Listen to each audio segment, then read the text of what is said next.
హైదరాబాద్లో drugs factory గుట్టు రట్టయింది. చెర్లపల్లిలో Maharashtra crime branch operation చేసింది. 12,000 కోట్ల విలువైన డ్రగ్స్ ను సీజ్ చేశారు. 32,000 లీటర్ల డ్రగ్స్ ముడి సరుకును స్వాధీనం చేసుకున్నారు. 13 మందిని అరెస్ట్ చేశారు మహారాష్ట్ర పోలీసులు. కెమికల్ ఫ్యాక్టరీ మాటున డ్రగ్స్ తయారీ చేస్తున్నట్లుగా తెలుస్తోంది. ఫ్యాక్టరీ ద్వారా దేశంలోని వివిధ ప్రాంతాలకు డ్రగ్స్ సరఫరా చేస్తున్నారు. బంగ్లాదేశ్ మహిళ అరెస్టుతో అసలు విషయం బయటపడినట్లుగా తెలుస్తోంది. మనకు తెలిసిన విషయమే, గతంలో కూడా ముఖ్యంగా బంగ్లాదేశ్ నుంచి వచ్చినటువంటి కొంతమంది భారతదేశంలో కొన్ని అసాంఘిక కార్యకలాపాలకు పాల్పడడం, సంఘ వ్యతిరేక కార్యకలాపాలకు పాల్పడడం మనం గతంలో చూసాం. ఇప్పుడు కూడా అలాంటి ఘటనే మరొకటి మనం చూస్తున్నాం. ఒక బంగ్లాదేశీ మహిళను అరెస్టు చేయడం ద్వారా భారీ డ్రగ్స్ మాఫియాను పట్టుకున్నారు. 12,000 కోట్ల విలువ చేసేటువంటి డ్రగ్స్ సీజ్ చేశారంటే ఎంత పెద్ద స్కామ్ నడుస్తుందో అర్థం చేసుకోవచ్చు. మెడిసిన్ తయారు చేసి ఒక కెమికల్ ఫ్యాక్టరీ మాటున ఈ డ్రగ్స్ని తయారు చేస్తున్నట్లుగా తెలుస్తోంది. ఇప్పుడు ఈ సీజ్ చేసినటువంటి డ్రగ్స్ను పూర్తిగా స్వాధీనం చేసుకున్నారు. ఇంకా ఎవరెవరు దీని వెనక ఉన్నారు అనేది విచారిస్తున్నట్లుగా తెలుస్తోంది. అయితే కొన్ని పెద్ద తలకాయల పేర్లు బయటికి రావచ్చు అంటూ చర్చ నడుస్తోంది. ఈ నేపథ్యంలో ఇంకా ఏమేం చర్యలు తీసుకోబోతున్నారో తెలుసుకుందాం. పెట్రిషియా ఉన్నారు, పెట్రిషియాతో ఒకసారి మాట్లాడదాం. పెట్రిషియా, ఈ అంశానికి సంబంధించి డీటెయిల్స్ ఎలా ఉన్నాయి? 13 మందిని అరెస్ట్ చేశారంటున్నారు. 32,000 లీటర్ల డ్రగ్స్ ముడిసరుకా? 12,000 కోట్ల విలువైన డ్రగ్సా? ఇంత భారీ దందా ఇక్కడ జరుగుతుంటే, ఇంత భారీగా ఇల్లీగల్ బిజినెస్ ఇక్కడ జరుగుతుంటే ఇన్ని రోజులు బయటకు తెలియలేదా? డీటెయిల్స్ ఏంటి అసలు? హైదరాబాద్ లో భారీగా డ్రగ్స్ మ్యానుఫ్యాక్చర్ తయారు చేసే ఒక ఫ్యాక్టరీ గుర్తు రట్టు చేశారు. మేడ్చల్ రోజు, మేడ్చల్ డిస్ట్రిక్ట్ ఒకవైపు సాటర్డే రోజు, అంటే ఈ రోజు ఈ ఘటన చోటు చేసుకుందని చెప్పొచ్చు. మరోవైపు మహారాష్ట్ర క్రైమ్ బ్రాంచ్ తో పాటు స్పెషల్ ఆపరేషన్ మేడ్చల్ పోలీసులు కూడా సహకరించారు. కూడా మహారాష్ట్ర పోలీస్ తో కలిసి కూడా మేడ్చల్ పోలీసులు కూడా తో పాటు ఎస్ఓటీ పోలీసుల దాడుల్లో కూడా ఇదంతా కూడా బయటపడింది. అక్షరాల 12 కోట్ల విలువ చేసే కెమికల్ ఫ్యాక్టరీలో డ్రగ్స్ కి సంబంధించిన రా మెటీరియల్స్ అంతా కూడా బయటపడ్డాయి.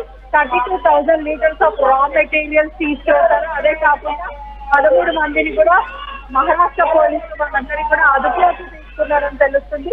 ఈ కెమికల్ ఫ్యాక్టరీలో కూడా డ్రగ్స్ ఏదైతే అక్కడ ఎక్కడైతే హైదరాబాద్ లో తయారు చేస్తున్నారు గుర్తు చెప్పకుండా ఇదంతా కూడా దేశవ్యాప్తంగా కూడా సరఫరా చేస్తున్నారని తెలుస్తుంది. బంగ్లాదేశ్ లో ఒక మహిళని పట్టుకోవడము, డ్రగ్స్ కి మూలాలంతా కూడా ఇక్కడ హైదరాబాద్ లో గుర్తు చప్పుడు కాకుండా కూడా చెర్లపల్లి దగ్గర ఒక ఫ్యాక్టరీ దగ్గర కూడా వీళ్ళు డ్రగ్స్ ఒకవైపు తయారు చేస్తున్నారని తెలుస్తుంది. మరోవైపు హైదరాబాద్ లో కూడా భారీ ఎత్తున కూడా తెలంగాణలో కూడా ఇప్పటికే కలకలం రేగుతుందనే చెప్పొచ్చు. భారీ ఎత్తున కూడా డ్రగ్స్ ఇప్పటికే తెలంగాణ రాష్ట్ర ప్రభుత్వం కూడా ఉక్కుపాదం మోపుతున్న పరిస్థితి ఉన్నప్పటికీ కూడా ఎక్కడ పడితే అక్కడ డ్రగ్స్ దొరకడము, గాంజా చాక్లెట్స్ కానీ లేకపోతే కాలేజ్ నుంచి ఐటీ ఎంప్లాయీస్ వరకు కూడా చిన్న చిన్న పిల్లలు కూడా డ్రగ్స్ కి కానీ లేకపోతే ఎండిఎంఏ, కొకేన్ ఇటువంటి ద్రవ్యాలకి అలవాటు పడుతున్నారని తెలుస్తుంది. ఇదంతా కూడా మూలాలు బంగ్లాదేశ్ మహిళను ఎప్పుడైతే అరెస్ట్ చేశారో తనని గట్టిగా సమమైన స్థాయిలో విచారించగా హైదరాబాద్ లో ఉన్న చెల్లపల్లిలో గుట్టు చప్పుడు కాకుండా అవుట్స్కట్స్ లో ఏదైతే డ్రగ్స్ అంతా కూడా కెమికల్ కి సంబంధించినంతా కూడా మ్యానుఫ్యాక్చర్ చేస్తున్నారు. ఈ క్రమంలో 13 మందిని కూడా అదుపులోకి తీసుకున్నారు. దీని వెనకాల 13 పొలిటీషియన్స్ ఉన్నారు.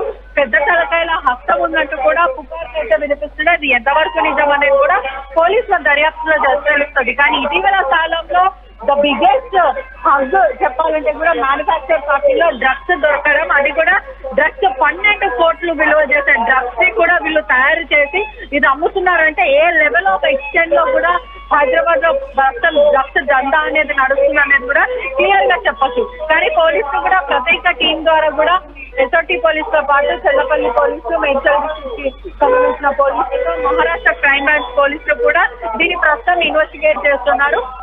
ఎందుకు వీళ్ళు ఇక్కడ చేయాల్సి వస్తుంది, వీళ్ళ కన్స్యూమర్స్ ఎవరు, డీలర్స్ ఎవరు, అదే కాకుండా ఈ పెడ్లర్స్ అందరు కూడా ఎక్కడి నుంచి వచ్చారు, వీళ్ళందరి బ్యాక్గ్రౌండ్ ఏంటి, హైదరాబాద్ లో ఎవరెవరు కొనుగోలు చేస్తున్నారు, ఎవరెవరిని ప్రధాన టార్గెట్ చేశారనే విధంగా కూడా పోలీసులు దర్యాప్తు చేస్తున్నారు. Right right thank you Patricia, thanks for the details. మొత్తం మీద 12,000 కోట్ల విలువైన డ్రగ్స్, 32,000 లీటర్ల డ్రగ్స్ ముడి సరుకు అంటే ఎంత భారీ దందా ఇక్కడ జరుగుతుందో, ఎంతమంది హైదరాబాద్ వాసుల ప్రాణాలతో వీళ్ళు చెలగాటమాడుతున్నారు మనం చూడొచ్చు. ఒక కెమికల్ ఫ్యాక్టరీ ముసుగులో ఈ డ్రగ్స్ తయారు చేస్తున్నట్లుగా తెలుస్తుంది. ఇంత భారీ దందా జరుగుతోంది అంటే, ఇంత భారీగా డ్రగ్స్ బిజినెస్ జరుగుతుందంటే స్థానికంగా కొన్ని పెద్ద తలకాయల సపోర్ట్ లేకుండా ఇదంతా జరుగుతుందా అనే ప్రశ్న ఇక్కడ ఖచ్చితంగా ఉత్పన్నం అవుతుంది.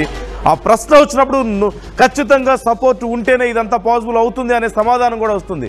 ఈ నేపథ్యంలో పోలీసులు దీనికి సంబంధించి ఇంకా పెద్ద ఎత్తున సర్చ్ చేయిస్తున్నట్లుగా తెలుస్తుంది. ఇంకా ఎక్కడెక్కడ దొరుకుతాయనే ఆలోచనలో ఉన్నట్లుగా తెలుస్తుంది. మరింత మందిని అదుపులోకి తీసుకునే అవకాశం ఉంది. ఇప్పటికే 13 మందిని అరెస్ట్ చేశారు మహారాష్ట్ర పోలీసులు.